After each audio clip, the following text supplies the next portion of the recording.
video about attitude, a good versus a bad attitude, and how we get them, how we get them, and how they're experienced by others.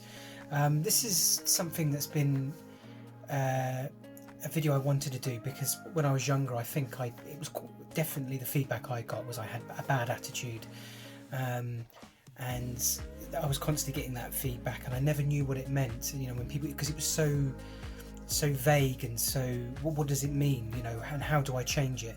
Not that I wanted to change it at that time because I had a bad attitude, and you become a bit self-righteous when you're in that state. But I would like to think I've got a good attitude now, or at least a much better attitude. And I understand now through my sort of learning and my sort of growth and studying myself and studying other people, I understand where I was going wrong, where I had my bad attitude, why I had my bad attitude, and what sort of helped me to get a good attitude. So I just wanted to do a video because I think for a lot of people this is something that's unconscious, as it was for me, and we don't realize the impact we're having on other people with our attitude. I experience it every day, and the difference between two people's attitudes is so obvious once you're looking for it and you understand what it is. So starting off, let's define it. So what's a bad attitude? For me, I'm thinking of myself and other people that I see around me at the moment that kind of take me back to the way I was. A bad attitude is someone that maybe doesn't even, you know, communicate in a good way, doesn't give people their undivided attention, is kind of like mumbling,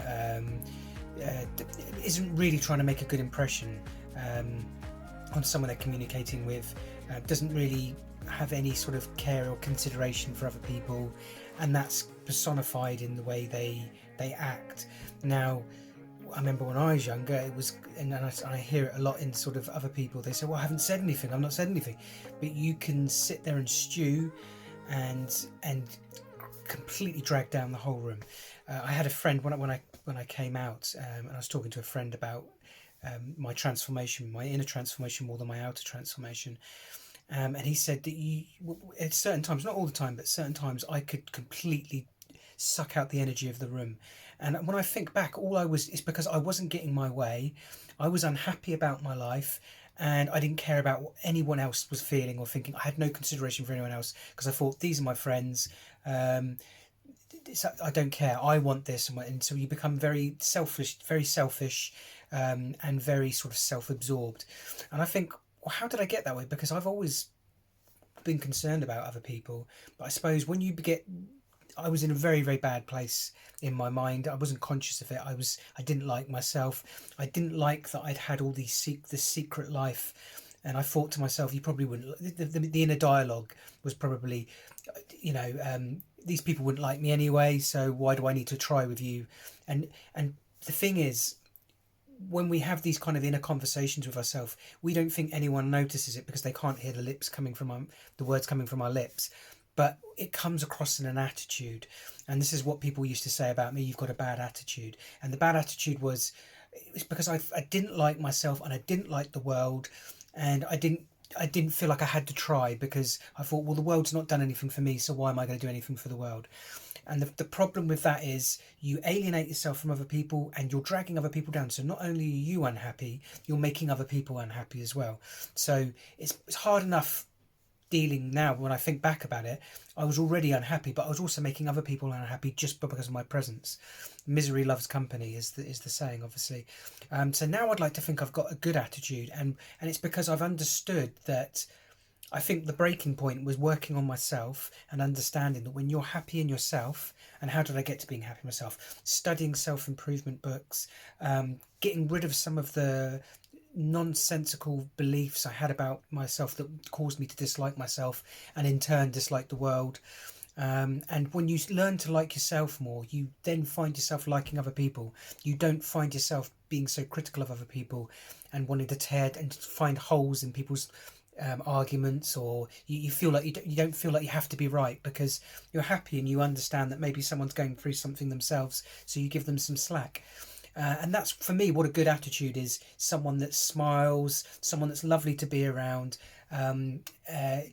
You when you go into a room, people want to talk to you because there's an energy you're emitting, and this is the key thing that I don't think a lot of people understand. We emit energy all the time. I think it was Carillion. There was a scientist called Carillion who discovered Carillion photography, which basically shows the cells leaving your body.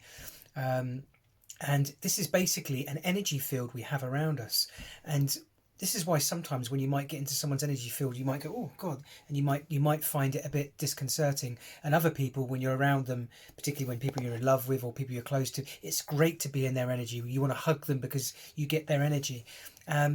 And this is the thing that I didn't really understand from a young age about energy. I understood that I felt bad, but I didn't understand the waves I was sending out. And we're all sending out waves. And I guess so for me, what I wanted to get across in this video is you maybe I'd be able to identify of how I was, or little bits of it might resonate with you. And maybe you're happy being like that, and you're working on yourself. But what I want to say is that we're all connected, and we're all affecting each other, whether we understand it or not.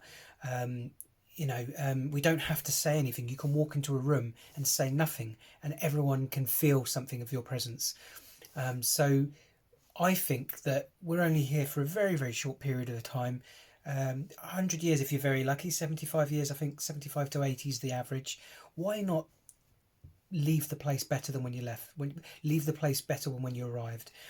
So I try and get myself into a good state. It's not possible all the time. I have down moments. I have times when I'm down, and I just want to, for me, I want to sort of make sure that more often than not, I'll be putting out good energy and trying to make people feel better. And that's what you would call a good attitude. You're wanting to sort of lift people up rather than not caring whether you drag them down or not. It's a bit deep, and I probably haven't really articulated it as quite as well as I would like, but I just wanted to get that out there, because I think I see it out there. This isn't from a position of judgment, it's from a position of empathy. I want to help people escape that way, because whether we understand it or not, our attitude, which we create through our inner thoughts and feelings, and your feelings come from your thoughts. And we get to choose which thoughts we dwell on, because what you think on, what you focus on expands. So if you've got something bad's happened to you and you think about that and think about that, it's going to drag you down. If something good's happened to you and you think about it and think about it and think about it, something that will make you feel better. So better to fill up your mind and your thoughts with things that lift you rather than drag you down. And also learning to sort of accept yourself, and not care about whether people like you or don't like you. Just sort of learning to like yourself and saying, do you know what, I like everyone, and if people don't like me, what other people think of me is none of my business. And sort of getting yourself to a place where you want to sort of help people, and you have a desire to want to sort of make a good impression. And that's where I am at the moment, and it seems like a million miles from where I was before.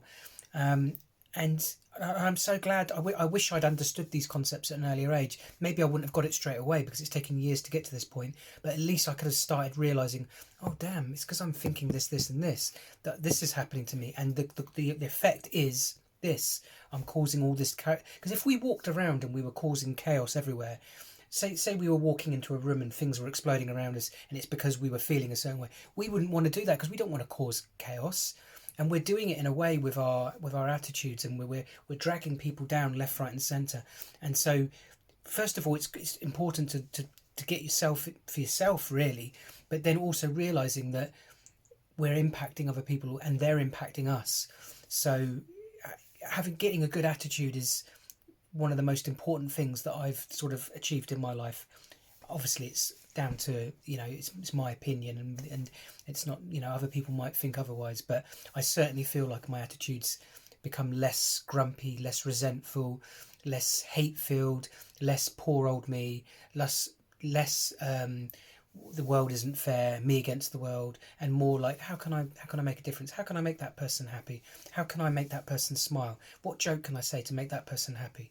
And that's a completely different, it's a million miles from the other place. Anyway, that's all I want to say. And until my next video, have a great day. Bye-bye.